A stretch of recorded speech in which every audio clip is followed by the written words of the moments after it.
টাঙ্গাইল ৬ আসনে তারেক রহমানের ৩১ দফা নিয়ে সাবেক সচিব ডিএম গোলাম ফারুকের গণসংযোগ। বিস্তারিত জালালউদ্দিন ভিকুর প্রতিবেদনে।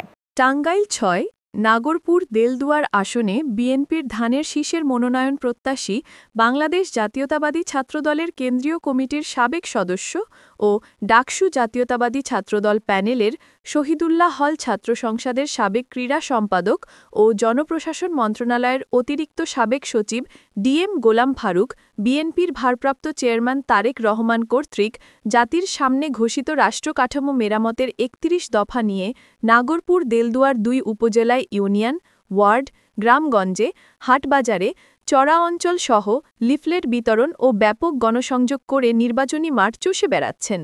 অতিরিক্ত সাবেক সচিব ডিএম গোলাম ফারুক বিএনপির ভারপ্রাপ্ত চেয়ারম্যান তারেক রহমান কর্তৃক জাতির সামনে ঘোষিত রাষ্ট্রকাঠামো মেরামতের ৩১ দফায় কৃষক, শ্রমিক, গ্রামগঞ্জে খেটে খাওয়া দিনমজুর মানুষের ভাগ্য উন্নয়নের কথা জনগণের মাঝে তুলে ধরে প্রতিটি ইউনিয়ন পর্যায়ে, গ্রামগঞ্জে, হাটবাজারে মতবিনিময়, লিফলেট বিতরণ ও নির্বাচনী মাঠে গণসংযোগ করে বেড়াচ্ছেন। আগামী জাতীয় সংসদ নির্বাচনে বিএনপির ধানের শীষে প্রতীকে ভোট দেওয়ার আহ্বান জানান তিনি। আজ শুক্রবার ১৭ অক্টোবর বিকেলে টাঙ্গাইলের নাগরপুর উপজেলার দপ্তিয়র বাজার, ঘুনিপাড়া বাজার সহ বিভিন্ন এলাকায় বাংলাদেশ জাতীয়তাবাদী দল বিএনপির ভারপ্রাপ্ত চেয়ারম্যান তারেক রহমান ৩১ দফা বাস্তবায়নের লক্ষ্যে লিফলেট বিতরণ ও গণসংযোগের সময় একথাগুলো বলেছেন। এ সময় আরও উপস্থিত ছিলেন সলিমাবাদ ইউনিয়ন বিএনপির সাংগঠনিক সম্পাদক মশিউর রহমান খান পারভেজ, উপজেলা বিএনপি নেতা জাহিরুল ইসলাম জিকু, বিএনপি নেতা হজরত আলী, বিএনপি নেতা মোহাম্মদ জাকির হোসেন, যুবদল নেতা মাসুম সহ নেতৃবৃন্দ। আমি ডিএম গোলাম ফারুক, বাংলাদেশ সরকারি অবসরপ্রাপ্ত অতিরিক্ত সচিব এবং ছাত্র দলের সাবেক কেন্দ্রীয় নেতা। আমি অবসর গ্রহণের পর বাংলাদেশ জাতীয়তাবাদী ছাত্র দলের নেতা থাকার কারণে জাতীয় দলের সাথে আমি সম্পৃক্ত হই এবং জাতীয়তাবাদী দলের সাথে আমি আমার কার্যক্রম করি। আমাদের ভারপ্রাপ্ত চেয়ারম্যান তারেক রহমান, তিনি ৩১ দফা প্রণয়ন করছেন দেশ নির্মাণ এবং জাতিকে সুশৃঙ্খল এবং ভবিষ্যৎ একটি উন্নয়ন জাতি হিসাবে গড়ে তোলার জন্য তার এই ৩১ দফা প্রণয়ন। এই ৩১ দফা নিয়ে আমি প্রত্যেকটি নাগরিক দলের গ্রামে-গঞ্জে এবং প্রত্যেকটি ইউনিয়নে গিয়েছি।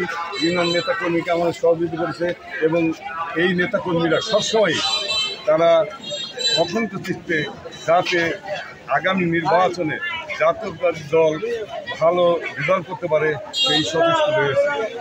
আমি দীর্ঘদিন আমার অভিজ্ঞতা থাকার কারণে আমি সরকারের চাকরি ছিলাম। আমি সেই কথা বিবেচনা করে এবং এলাকার লোকজনের অনেকের সাথে আলোচনা করে আমি বাংলাদেশ জাতীয় দলের মনোনয়ন প্রত্যাশী হয়েছি।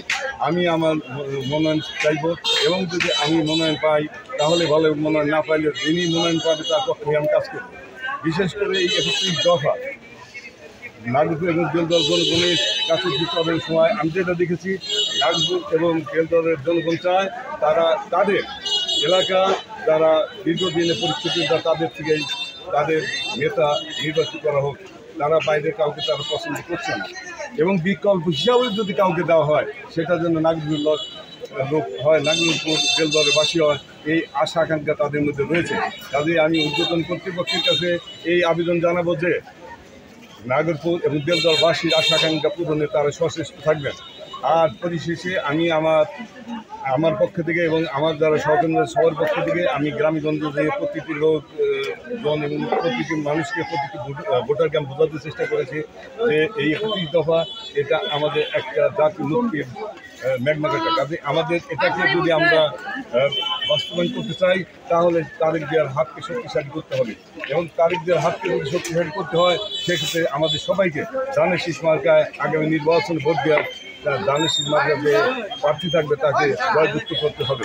আমি আবারও ঘোষণা করছি এবং আমি সবাইকে আহ্বান জানাচ্ছি যে আসলে আমরা সবাই মিলে তারেক জিয়ার হাতকে শক্তিশালী করার জন্য ৩১ দফাকে বাস্তবায়ন করার জন্য আমরা আসন্ন জাতীয় সংসদ নির্বাচনে জাতীয়তাবাদী দলের যিনি প্রার্থী থাকবেন তাকে ভোট দিয়ে জয়যুক্ত করে আমি আমাদের কাঙ্ক্ষিত লক্ষ্য অর্জন করতে পারি।